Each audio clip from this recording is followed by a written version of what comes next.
Oh yeah, back again. Nightly video talking about AI agents, all that fun stuff. So today I saw a little bit of conversation on the internet about, I don't know, is the hype around Eliza real or not? There's an article posted on Substack and a little bit of a conversation going on between the creator and the writer of the article. So I think we're just going to read the article. We'll take a look at the tweets after, see if we agree, see if we disagree, see if we learn something. GitHub Spotlight, Eliza. Breaking down what Eliza, the open source agent development framework, actually delivers, why it matters, and where its limits lie. This came out yesterday, it looks like. We've got some stats, very popular, 366K contributors, 11K stars, 3,000 forks. I've forked it. Eliza is an open source agent development framework that promises to make building AI agents simple, powerful, extensible, but does it live up to the hype? In this post, we break down what Eliza is great at, where it falls short, and what you need to know considering it. So, what Eliza claims to be: framework purpose, a toolkit for building personalized multimodal agents that can handle complex tasks. Primary use case: AI assistants, social media personas, knowledge workers, and interactive characters. Key features: modular runtime for registering actions and plugins, cross-platform deployment support, e.g. X, Discord, Telegram. It's like a weird way. Deployment support sounds a little weird to me there. Character-driven customization using detailed persona files, multimedia processing, text, videos, image, local cloud-based inference functionality, and advanced retrieval augmented generation system for long-term memory and context awareness. On paper, this sounds versatile. System for building intelligent agents, but what does it really look like? So what Eliza can actually do. Persona customization. The character system lets you create distinct personalities with unique tones, styles, and backstories. Eliza shines when building narrative-driven bots or maintaining consistent brand voices. Fields like bio, lore, knowledge, and style make the customization process flexible and detailed. Cross-platform integration. Eliza connects seamlessly to Discord, Slack, Telegram, and other web platforms to make agents adaptable for community engagement. Social media bots and customer agents can be deployed and coordinated across platforms. So it says deployed. It's like that you don't deploy. I guess you could deploy a Telegram client, but you know what I mean. It's like you deploy in the same place. The word deployment seems weird to me. Okay, so we got an agent runtime, we got a client interface. Look at here's all these different clients: Twitter, Telegram, Discord, Direct, I guess, analysis. Lovely. Extensible plugin system. Add-ons for text-to-speech, image generation, and blockchain data retrieval make it highly customizable. These plugins are what allow market commentary bots to have extended functionality such as fetching real-time data, posting consistent, engaging content or insights. RAG enables the agents to ground their responses in external data sources and knowledge bases. For instance, the market commentary bot will offer more reliable, context-aware answers with external document embeddings. There's also a trusted execution environment, T support. It offers a security layer that provides agents with the functionality of handling sensitive workflow and operations. So, where Eliza falls short: lack of adaptive learning. Static persona configurations. Character persona configurations are predefined and do not evolve on user interactions or historical context. Agents can become repetitive because they don't learn from conversations. No learning from feedback. Eliza lacks mechanisms to learn from user corrections or adapt based on previous errors. Without adaptive learning, the system cannot refine its behavior, leading to reoccurring mistakes or misaligned responses. No hierarchical planning. No subtasking capability. The framework does not break down high-level objectives into smaller action steps. Agents cannot manage complex multi-step workflows such as conducting research or summarizing multiple research papers and generating subsequent multi-part content. Hierarchical, that's a hard word. Planning systems involve goal decomposition and subtask assignment. Since Eliza doesn't have subtask queuing or recursive data task structures, developers need to integrate or build a task planning library to extend this functionality. Limited collaboration between agents. No coordination mechanisms. While Eliza supports multi-room and multi-participant environments, there's no true inter-agent collaboration or shared memory. Agents cannot work together dynamically to share context, divide tasks, or resolve conflicting goals. Resolve conflicting goals limiting. Okay. Memory and context limitations. So basic key value memory stores. The memory store system stores data but lacks prioritization of recent or relevant context.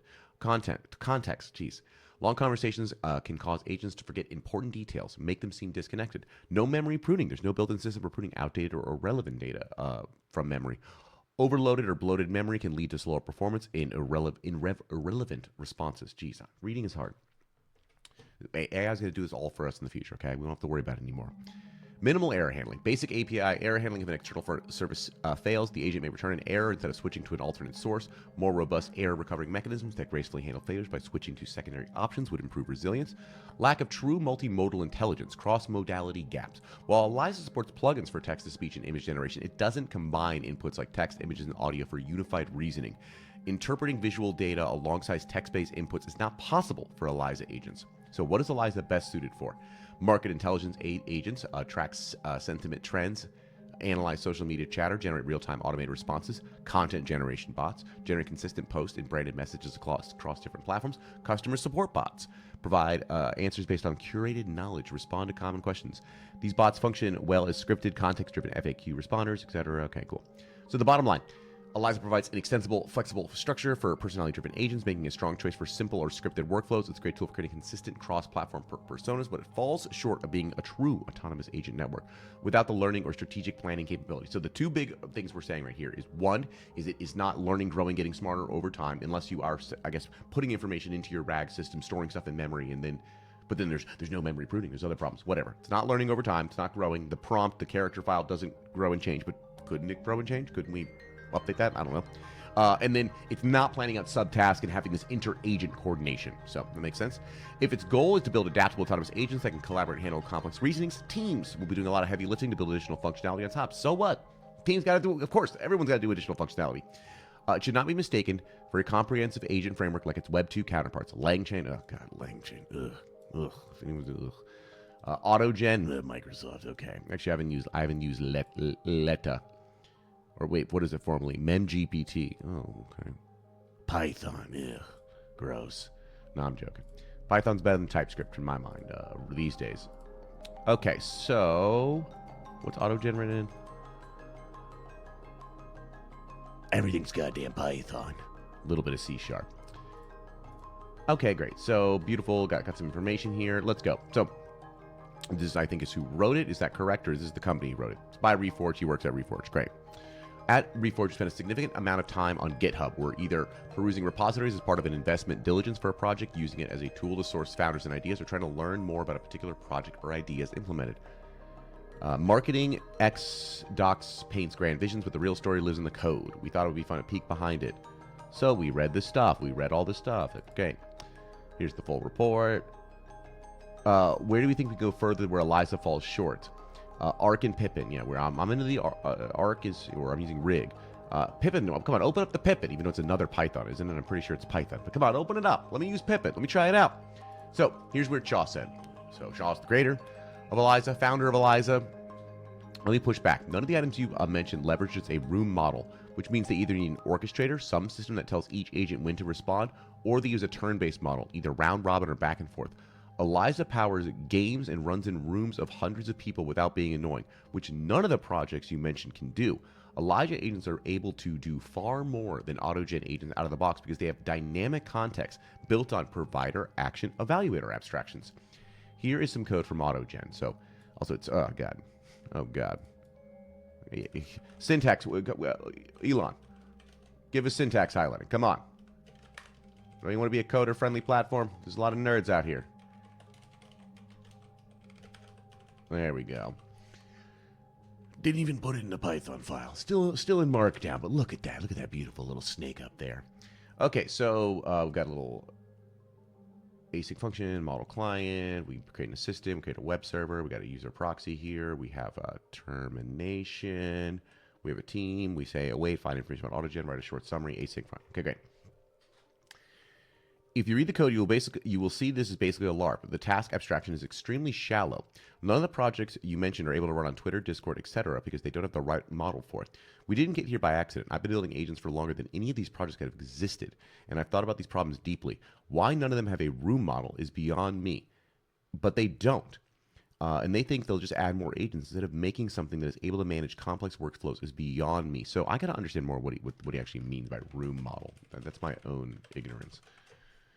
You can build complex agents with LangChain, but it's a different level of abstraction. It's a framework for building apps, not an agent itself. LangGraph is a UI-based builder, and after building Magic, another UI builder, I realized that the development speed was not nearly what I wanted to do in code, especially with AI-powered code. If you can get any of these projects you mentioned to run on Discord or Twitter without being annoying, while being annoying, okay, like what while being annoying is interesting. Okay, so this is vegan to-dos. We need to understand the room. What is the room model? Let's go to Eliza website. Hello, Eliza. Documentation. Room. Interface room represents a conversation room. Okay, that's really what they're meaning by that. Okay, that's interesting. Whoops. So, if Indies can run on Discord or Twitter without being annoying while managing the conversation with all participants, great, but I'm deeply skeptical. Eliza is a Web 2 agent. It just happens to be used by a lot of Web 3 people. I highly recommend more research. There are a lot of criticisms you can make, but none of these are valid. It seems like you're just failing for the hype names like Microsoft. In this case, we are quite further ahead, I assure you. Wait, hold up. Did a crypto VC just waste his time doing GitHub analysis trying to fund an open source crypto project? That's some cringe nonsense. I'm all for valid criticisms, but this isn't it. Okay, great. Base. Room models are underrated. Get him, Shaw. Get him, Shaw. I don't understand this nerd talk. Why would you even mention Pippin before able to review the code? Yeah, agree. I would like to actually see that here. There are a lot of valid criticisms you can make about the framework, but you could have just cloned the repo and asked Cursor if the X post was accurate or not, dude. Everyone asks, like, you can ask AI if it's accurate or not. And AI never hallucinates and always tells you an accurate thing. Like, come on, guys. Also, it's for brand new repos. Like, it knows everything about everything that's new. Come on. Would love to hear your thoughts on this. One more thing. The whole point of the action abstraction is to run complex workflows. If you don't think Eliza can do this, you didn't do any research. There are hundreds of actions now. And those actions are multi-step with internal branching and evaluation. So, yeah, you missed the mark. I think, like, yeah, maybe, you know, we could be a little less negative, more like, hey, let me show you how you can do a complex one. Here's an example of a complex one, being like, you don't know. You don't know. You know? This is a poor look for your VC fund. What do you know here? You don't know anything. Is that there really wasn't a lot of response, really, to this, right? Like, if you actually look at, this came out at AM, right? Really only 20 comments, so people really didn't dive, like, too much into it. So I guess understanding the room abstraction and how that used, I guess, is the important thing we got to do here. But in general, I mean, I get where the post is coming from in many ways, but it's this idea of, like, what is easy to do with Eliza right now, and what can you do with it? And a lot of that goes with, like, LangChain. You look at LangChain, it can do all these amazing things. You have to do a lot of coding, and I don't know if the abstractions are right. Eliza, same thing. If through code, all things are possible. You can make complex workflows. You can do this. You can do that. It's all possible here, right? It's just the question of, like, how easy is it, and I don't know where it's going to evolve in the future. So I don't know. I guess the thing we got to do is we got to see, can we build a non-annoying project that operates on Twitter and Discord, not annoying, very key, that is using LangChain or AutoGen or something like that. And then we can say, hey, Shaw, look, we've done it here. In general, I mean, it looks like this is what people want. People want more complex tasks. People want multi-agent, like, actual interactivity. So the criticisms do seem valid. Like, everyone just keep building, keep working, keep making it easier. I think that instead of saying, you don't understand what's going on, examples would be awesome. But we'll get there, okay? We'll figure it out. For me, God, I just want to keep using Rig, you know what I mean? Rig and Rust. This is what I'm enjoying. I don't want to go hang out in TypeScript land, but I might have to go stop and do a little bit more Eliza to dive in and see, does Rig actually need a room abstraction? What does the room abstraction actually sit at? What is a room model actually? How easy is that to add to other places? But I don't know. That's just my nightly rant for tonight. I'll be back again tomorrow, because guess what? I'm going to keep trying this every single day. We've missed no day so far. So sometimes they're good, sometimes they're bad, but we're going to keep going. All right? I got to go code. Bye.